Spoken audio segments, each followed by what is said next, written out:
Hello and welcome you all to let's crack it. मेरा नाम है अभिषेक और मॉक क्वेश्चन सीरीज़ की जो सीरीज़ चल रही है मॉक क्वेश्चंस की, उसका ये पॉलिटी में सेकंड पार्ट है। अभी तक हम 30 क्वेश्चंस देख चुके हैं पॉलिटी के, और आप देख सकते हैं अभी लोअर पीसीएस का पेपर हो चुका है। तो लोअर पीसीएस का पेपर जिन्होंने दिया है, जिन्होंने नहीं भी दिया है, वो भी देखें कि उसमें क्वेश्चंस किस तरह से पूछे गए हैं। और यहाँ पर मैं जो क्वेश्चंस करवा रहा हूँ ये किस तरह से हैं, आप पाएंगे कि इनमें 99 के 100% सिमिलैरिटी है। और जो क्वेश्चंस हम यहाँ पे मॉक क्वेश्चंस की सीरीज़ में कर रहे हैं, मोस्ट प्रोबेबली इसमें से बहुत सारे क्वेश्चंस आपके पॉलिटी के इसी में से फंस जाएंगे आपके एग्ज़ाम में। अब वो जो आने वाला अपर पीसीएस है या आरओ है एडवोकेट जनरल के ऑफिस का, या और भी जो वैकेंसीज निकल रही हैं, सभी के एग्ज़ाम्स में ये आएगा। तो देखिए ये बहुत इंपॉर्टेंट है। तो इसलिए मैं आपसे कहूँगा कि आप इन सभी क्वेश्चंस को बहुत अच्छे से सॉल्व कीजिए। देखिए ये पूरे क्वेश्चंस हैं, इसमें सारे 30 क्वेश्चंस हैं, और क्वेश्चन के बाद में मैंने इसमें नीचे आंसर भी दे दिए हैं। तो आपके लिए बहुत ही अच्छा हो जाएगा, बहुत ही ईजी रहेगा। तो देखते हैं, चलिए क्वेश्चन करते हैं। तो पहला सवाल ये कहता है कि इनमें से कौन सा जजमेंट ऐसा है, which of the following judgements कहता है कि सेक्युलरिज्म और फेडरलिज्म जो है बेसिक फीचर्स हैं इंडियन कॉन्स्टिट्यूशन के, यानी कि किस निर्णय में कहा गया कि धर्मनिरपेक्षता और संघवाद भारतीय संविधान की मूल विशेषताएं हैं। और देखिए इंग्लिश हिंदी में कोई प्रॉब्लम नहीं है, क्योंकि हर चीज़ इंग्लिश में भी लिखी हुई है और हिंदी में भी लिखी हुई है। तो क्या ये केशवनंदा भारती केस था? नहीं। इंदिरा स्वानी केस था? नहीं। मिनर्वा मिल्स केस था? नहीं। देखिए केशवनंदा भारती केस हुआ था 1973 में, है ना। 73 में तो ये बताया गया था कि प्रियम्बल जो है वो एक बेसिक स्ट्रक्चर का पार्ट है, ठीक है। फिर इंदिरा स्वानी केस हुआ था, मिनर्वा मिल्स 1980s का केस है। तो इंदिरा स्वानी केस ये रिजर्वेशन से रिलेटेड है। मिनर्वा मिल्स जो है वो मूवमेंट के फ्रीडम से है, फ्लैग वगैरह के लगाने से है। एसआर बोम्मई केस हुआ था 1994 में, उसमें कहा गया था ये कि सेकुलरिज्म और फेडरलिज्म जो है वो बेसिक स्ट्रक्चर का पार्ट है इंडियन कॉन्स्टिट्यूशन में। अगला क्वेश्चन आता है कि इनमें से कौन सा एलिमेंट ज़रूरी है डेमोक्रेटिक सिस्टम के लिए?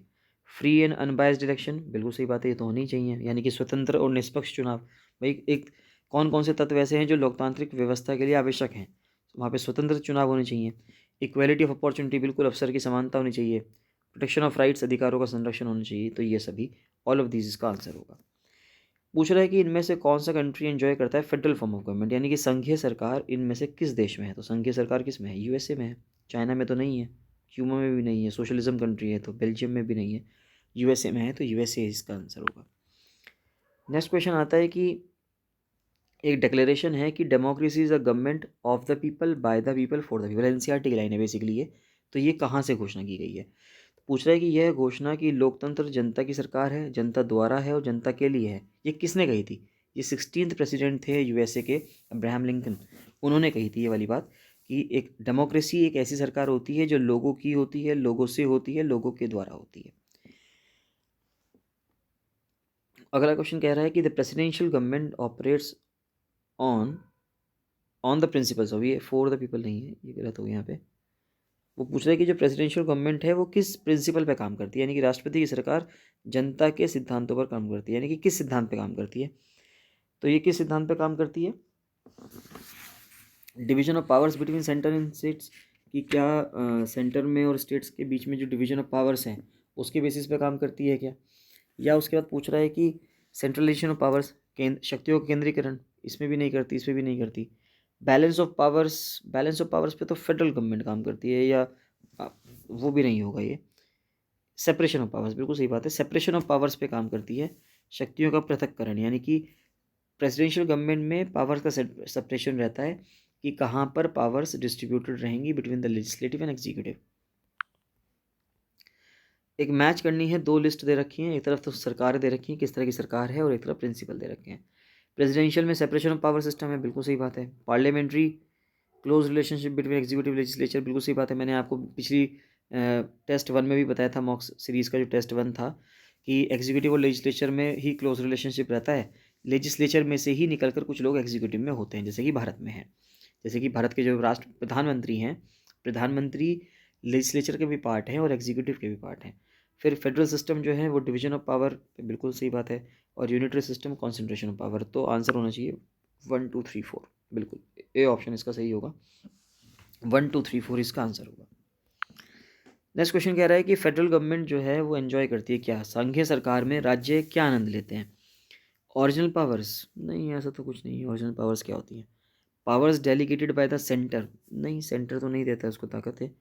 Powers given by the constitution, बिल्कुल सही बात है सर। कॉन्स्टिट्यूशन उस देश का जो संविधान होता है फेडरल गवर्नमेंट में, वो स्टेट्स को पावर देता है। तो जैसे कि भारत में भी स्टेट्स को क्या पावर मिलेंगी, हमारे कॉन्स्टिट्यूशन में भली बात ही लिखा गया है, powers given by the people, ये भी नहीं होगा। अगला आता है कि मोस्ट इंपॉर्टेंट फीचर क्या है कैबिनेट सिस्टम का।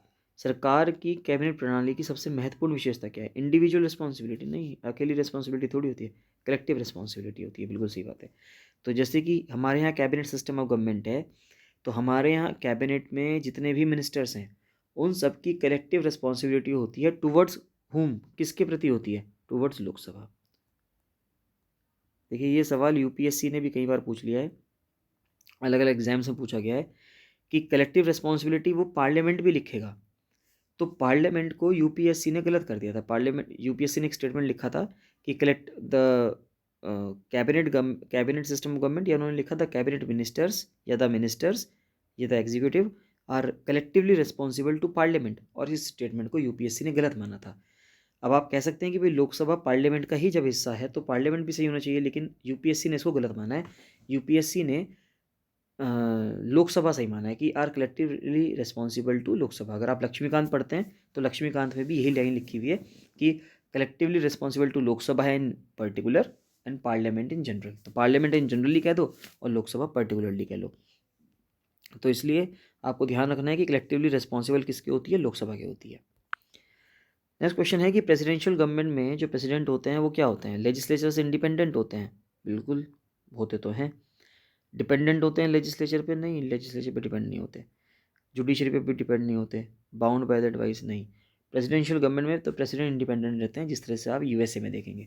यूएसए के जो प्रेसिडेंट हैं वो यूएसए की जो कांग्रेस है या हाउस ऑफ द पीपल है वो उन पर डिपेंड नहीं होते। नेक्स्ट आता है कि जो मेंबर्स हैं एग्जीक्यूटिव के प्रेसिडेंशियल सिस्टम ऑफ गवर्नमेंट में, यानी कि एक तरह से यूएसए के मान के चलो, जब भी प्रेसिडेंशियल सिस्टम ऑफ गवर्नमेंट आए तो यूएसए की जो डेमोक्रेसी है या यूएसए का जो पॉलिटिकल स्ट्रक्चर है आप उसको अपने दिमाग में ले आया करो। तो कह रहा है कि एग्जीक्यूटिव के जो मेंबर्स हैं प्रेसिडेंशियल सिस्टम ऑफ गवर्नमेंट में, उनके जो प्रणाली है वहाँ की प्रणाली कैसे होती है? मतलब ये जो एग्जीक्यूटिव आते हैं ये कहाँ से आते हैं? क्या ये लेजिस्लेचर के दोनों हाउसेज से आते हैं क्या? विधानमंडल के दोनों सदनों से तैयार किए गए हैं? नहीं, ऐसा नहीं है। ये पॉपुलर हाउस से हैं क्या? लोकप्रिय सदन से हैं? नहीं। Are not members of either house of legislature, बिल्कुल सही बात है, वो लेजिस्लेचर के मेंबर ही नहीं होते। Become members of legislature after the appointment, नहीं ऐसा नहीं है। ये तो इंडिया में होता है ये वाला सिस्टम, ये यूएसए में नहीं है। तो वो किसी भी हाउस के मेंबर नहीं होते हैं। यानी कि अगर आप देखेंगे जैसे कि डोनाल्ड ट्रंप थे या अभी प्रेजेंट प्रेसिडेंट हैं जोसेफ बिडेन, तो उनके जो रिलेटिव्स हैं वो उनको भी वो अपॉइंट कर लेते हैं, क्योंकि प्रेसिडेंट के पास पावर होती है, वो किसी को भी अपने यहाँ अपॉइंट कर सकता है अपना, चाहे उसको सेक्रेटरी लगाना है या उसको कोई एम्बेसडर लगाना है किसी देश में, वो तो लगा सकते हैं। नेक्स्ट क्वेश्चन है कि पर्सन्स में change but rules should not change, कि व्यक्ति तो बदल सकते हैं लेकिन नियम नहीं बदलने चाहिए। ये किस चीज़ का सिद्धांत है? तो ये कॉन्स्टिट्यूशनल गवर्नमेंट का सिद्धांत है, संवैधानिक सरकार का।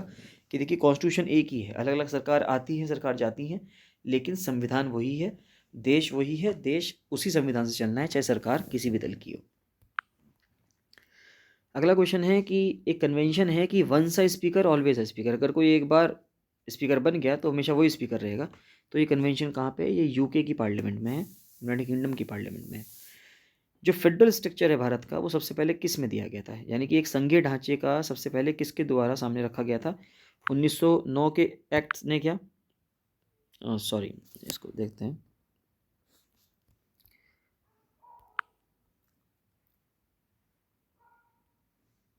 1909 के एक्ट ने क्या? नहीं, ऐसा नहीं है, 1909 के एक्ट ने नहीं किया था। मॉडलमेंटो रिफॉर्म्स है 1900 के एक्ट, उससे नहीं।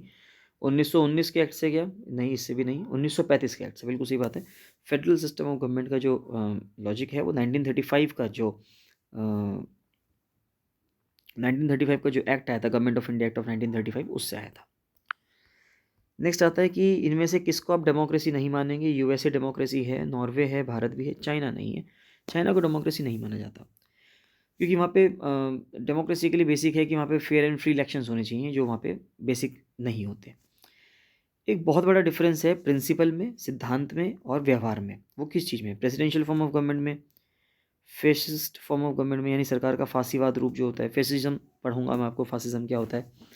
पार्लियामेंट्री फॉर्म ऑफ गवर्नमेंट में, बिल्कुल सही बात है, पार्लियामेंट्री सिस्टम ऑफ गवर्नमेंट में प्रिंसिपल में बिहेवियर में बहुत डिफरेंस है। प्रिंसिपली तो ये कहा जाता है कि president is the head of the state and president should have the all powers, यानी कि असली ताकत प्रेसिडेंट के पास होनी चाहिए। लेकिन नहीं, एक पार्लियामेंट्री सिस्टम ऑफ गवर्नमेंट में असली ताकत प्राइम मिनिस्टर के पास होती है, प्रेसिडेंट के पास नहीं होती। जबकि हेड ऑफ द स्टेट यानी कि उस स्टेट का, यानी कि उस देश का जो एक तरह से आप कह सकते हो जो हेड है वो कौन होता है? प्रेसिडेंट होता है। जैसे भारत का जो हेड है वो कहने को तो प्रेसिडेंट है, लेकिन सारे जो ताकतें निहित हैं वो सारी ताकतें निहित प्राइम मिनिस्टर में है, क्योंकि प्रेसिडेंट तो प्राइम मिनिस्टर जो कहेंगे वो ही करते हैं after 44th constitutional amendment of 1978। अगला क्वेश्चन है कि इनमें से एक प्रेसिडेंशियल फॉर्म ऑफ गवर्नमेंट का फीचर है, क्या है? कि it protects the freedom of people. हाँ, बिल्कुल सही बात है। Ensures the speedy execution of policies की, क्या ये नीतियों के त्वरित निष्पादन को सुनिश्चित करता है? बिल्कुल सही बात है। टर्म को स्टेबलाइज करता है सिस्टम के, फिक्स टर्म सिस्टम को स्थिर करता है, बिल्कुल सही बात है। तो ऑल ऑफ दीज इसका आंसर होना चाहिए। भारत में पहला सेंट्रल लेजिस्लेटिव असेंबली कब बनाई थी? 1921 में बनाई थी, सबको पता होगा ये। जब government of India act of 1919 आया, यानी कि मोंटेग्यू चेम्सफोर्ड के जो सुधार आए, रिफॉर्म्स आए, उसके बाद 1921 में सबसे पहले इसकी गोष्ठी की गई थी, यानी सेंट्रल लेजिस्लेटिव असेंबली बनाया गया था।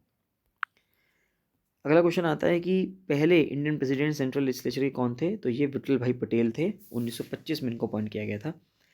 लोकल गवर्नेंस जो है किस चीज़ की मतलब फाउंडेशन क्या है लोकल गवर्नेंस का? Elite system. बिल्कुल सही, बिल्कुल गलत बात है कि इलीट सिस्टम कैसे हो सकता है? वो तो चाहेंगे कि सारी ताकत उनके पास रहे। सेक्युलर स्टेट नहीं, इससे तो धर्म से और लोकल गवर्नेंस से कोई मतलब नहीं। डेमोक्रेसी, बिल्कुल सही बात है। एक लोकतंत्र है, वो चाहेगा कि भाई लोगों का तंत्र हो, तो बिल्कुल नीचे के लेवल तक लोकतंत्र जाना चाहिए, यानी कि गवर्नेंस जाना चाहिए। सोवरन पार्लियामेंट किसका कंट्रीब्यूशन है? ये इंग्लैंड का कंट्रीब्यूशन है। कि इंग्लैंड का कहना था कि एक सोवरन पार्लियामेंट होनी चाहिए, कि यानी पार्लियामेंट सोवरन हो, उसके संप्रभु हो, यानी पार्लियामेंट जो चाहे उस तरह का कानून बनाए। अगला क्वेश्चन आता है 21st क्वेश्चन की जो फंडामेंटल राइट्स हैं भारतीय संविधान के, वो कहाँ से लिए गए हैं? तो फंडामेंटल राइट्स लिए गए हैं अमेरिका से। तो यूएसए का जो कॉन्स्टिट्यूशन है वहाँ से, उसमें जो बिल ऑफ राइट्स था वहाँ से हमने फंडामेंटल राइट्स लिए हैं। तो ये बहुत इंपॉर्टेंट है कि कौन सा फीचर इंडियन कॉन्स्टिट्यूशन में कहाँ से लिया गया है। जैसे डायरेक्टिव प्रिंसिपल्स कहाँ से लिए हैं, है ना, जुडिशियल सिस्टम कहाँ से लिया है, प्रेसिडेंट की पोस्ट कहाँ से ली है, ठीक है, ऑस्ट्रेलिया से क्या लिया है, जापान से क्या लिया है, रूल ऑफ लॉ कहाँ से लिया है। तो ये सब चीज़ें आपको पता होनी चाहिए। इनके ऊपर मैं जब पॉलिटी की सीरीज़ चलाऊँगा उसमें पढ़ाऊँगा भी। बाकी मीन वाइल आप लक्ष्मीकांत अगर आपके पास है तो आप उससे भी पढ़ सकते हैं। नेक्स्ट क्वेश्चन पूछ रहा है कि भारत में एकल नागरिकता यानी कि सिंगल सिटीजनशिप कहाँ से ली गई है? तो ये इंग्लैंड से ली गई है। यूएसए में अगर आपको ध्यान हो वहाँ पे डुअल सिटीजनशिप है। डुअल सिटीजनशिप का मतलब ये होता है कि आप यूएसए के नागरिक तो हैं ही, साथ ही साथ यूएसए के जिस राज्य में आप रहते हैं उस राज्य के भी नागरिक हैं। जबकि भारत में ऐसा नहीं है। भारत में अगर आप उत्तराखंड में रहते हैं तो ऐसा नहीं है कि आप उत्तराखंड के नागरिक भी हैं और भारत के नागरिक भी हैं। आप बेसिकली भारत के ही नागरिक हैं और उत्तराखंड में आप रहते हैं, बस इतना सा डिफरेंस है। नेक्स्ट क्वेश्चन कहता है कि जो रूल ऑफ लॉ है यानी कानून का शासन, इनमें से किसकी स्पेशलिटी है? रूल ऑफ लॉ स्पेशलिटी है किसकी? ब्रिटेन की। तो ब्रिटेन का फीचर है रूल ऑफ लॉ। अगला क्वेश्चन है कि कहाँ से भारत ने अडॉप्ट किया था federal system with a strong centre? कि फेडरल सिस्टम होना चाहिए लेकिन सेंटर स्ट्रॉन्ग होना चाहिए। तो ये जो फीचर है या जिस बेसिस पे इंडियन डेमोक्रेसी या इंडियन फेडरलिज्म डिपेंड करता है वो कनाडा है। इंपॉर्टेंट बात यह है कि यूएसए नहीं है, यूके नहीं है, फ्रांस नहीं है, Canada is the answer. Canada पे हमारा इंडिया का जो फेडरल सिस्टम है वो डिपेंड करता है। इंडियन फेडरलिज्म किसके पास है? वही वापस क्लोजर टू कनाडा, कनाडा के पास है, ना कि नाइजीरिया, ना कि ऑस्ट्रेलिया, ना कि यूएसए। ठीक है। नेक्स्ट क्वेश्चन इज कि जो वर्ड फेडरल है क्या वो हमारे कॉन्स्टिट्यूशन में कहाँ पे इस्तेमाल किया गया है? बेसिक इसका आंसर है कहीं पे भी नहीं। इंडिया इज़ अ आर्टिकल 1 कहता है India that is Bharat shall be a union of states. तो India that is Bharat shall be a union of states, ना कि फेडरेशन ऑफ स्टेट्स। हमारे संविधान ने आर्टिकल 1 में फेडरेशन ऑफ स्टेट्स नहीं कहा, यूनियन ऑफ स्टेट्स का है। तो इस लाइन से, आर्टिकल 1 की लाइन से हमें दो चीज़ें पता चलती हैं। एक तो भारत का नाम इंडिया और भारत दोनों हैं, इंग्लिश हिंदी नहीं है इसमें। और दूसरा हम यूनियन ऑफ स्टेट्स हैं, यानी कि एक स्टेट्स जो है आपस में मिल गई हैं और उन्होंने एक यूनियन बनाया है, फेडरेशन नहीं है। तो इसका आंसर क्या होगा? Nowhere in the constitution. इसके बीच में क्या डिफरेंस होता है वो भी मैं आपको एक बार क्लास में समझाऊंगा, इस दिन एक वीडियो बना के उसमें समझाऊंगा फिर आपको।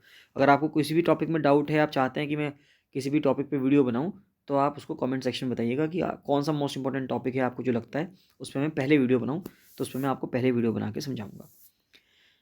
नेक्स्ट है कि इनमें से कौन सा एक फीचर नहीं है सेंट्रलाइज्ड गवर्नमेंट का, यानी कि इनमें से कौन एक केंद्रीकृत सरकार की विशेषता नहीं है। क्या डिपेंडेंट स्टेट? नहीं, सेंट्रलाइज्ड गवर्नमेंट में डिपेंडेंट स्टेट तो होगा। सिंगल गवर्नमेंट सरकार अकेली ही होगी जब सेंट्रलाइज्ड है। फ्लेक्सिबल कॉन्स्टिट्यूशन भी रखेंगे वो अपने हिसाब से, जुडिशियल रिव्यू नहीं रखेंगे, वे जो चाहेंगे वो करना चाहेंगे, तो जुडिशियल रिव्यू का फीचर वो नहीं रखना चाहेंगे। नेक्स्ट क्वेश्चन कहता है कि जो भारत के राष्ट्रपति हैं has the same constitution powers. Bharat के राष्ट्रपति के पास वही कॉन्स्टिट्यूशनल पावर्स हैं जो किसके पास हैं? प्रेसिडेंट ऑफ यूएसए के पास? नहीं। ब्रिटिश क्राउन के पास? बिल्कुल सही बात है। President of Pakistan? नहीं, ये पाकिस्तान है, एन हट गया यहाँ से। और फ्रांस? नहीं। तो जो ब्रिटिश क्राउन यानी कि जो क्वीन एलिजाबेथ हैं इस टाइम पे, क्वीन एलिजाबेथ टू यानी कि जो ब्रिटेन की रानी है इस टाइम पे, ग्रेट यूनाइटेड किंगडम की, तो जो उनके पास पावर्स हैं कॉन्स्टिट्यूशनल पावर्स, उसी तरह की सेम कॉन्स्टिट्यूशनल पावर्स भारत के राष्ट्रपति के पास होती है। सेकेंड लास्ट क्वेश्चन है आज की क्लास का कि जो सिस्टम ऑफ बजट है वो किसकी वाइस रॉयल्टी में आया था? तो ये लॉर्ड कैनिंग की 1860 में इंट्रोड्यूस किया गया था सबसे पहली बार भारत में। जो बजट का जो सिस्टम है वो 1860 में शुरू हुआ था लॉर्ड कैनिंग के समय पे।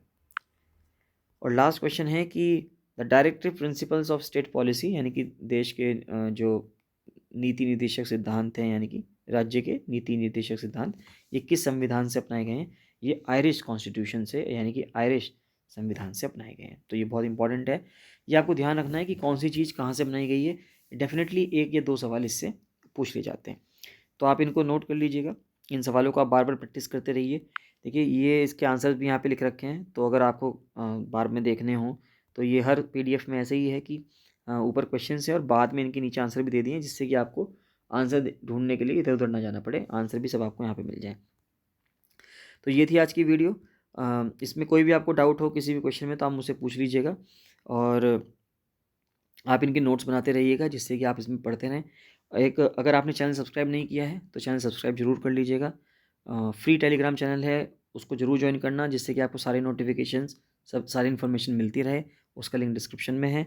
और अगर आपको अपर पीसीएस के लिए जो एक क्रैश कोर्स का बैच चल रहा है, अगर आपको उसमें ज्वाइन करना है तो आप मुझे व्हाट्सएप कर सकते हैं 7665804421 पर। उसको ज्वाइन कर लीजिए जिससे कि आपको बहुत हेल्प मिले आपके अपर पीसीएस की प्रिपरेशन को फाइनल टच देने में, जिससे कि आपका एग्ज़ाम बहुत अच्छे से क्लियर हो जाए। जैसे लोअर पीसीएस में आपने देखा काफ़ी क्वेश्चन जो मैंने वीडियोस बना रखे हैं, अगर आप उनको देखेंगे तो आपको लोअर पीसीएस में के पेपर में आउट ऑफ 150 क्वेश्चंस काफ़ी क्वेश्चंस देखने के लिए आपको मिल जाएंगे उसमें। सेम ऐसे ही अपर पीसीएस में भी होगा। तो बाकी इट्स अप टू यू। और बस मैं इतना ही कहूँगा और मिलते हैं नेक्स्ट वीडियो में। चलिए, thank you and bye bye.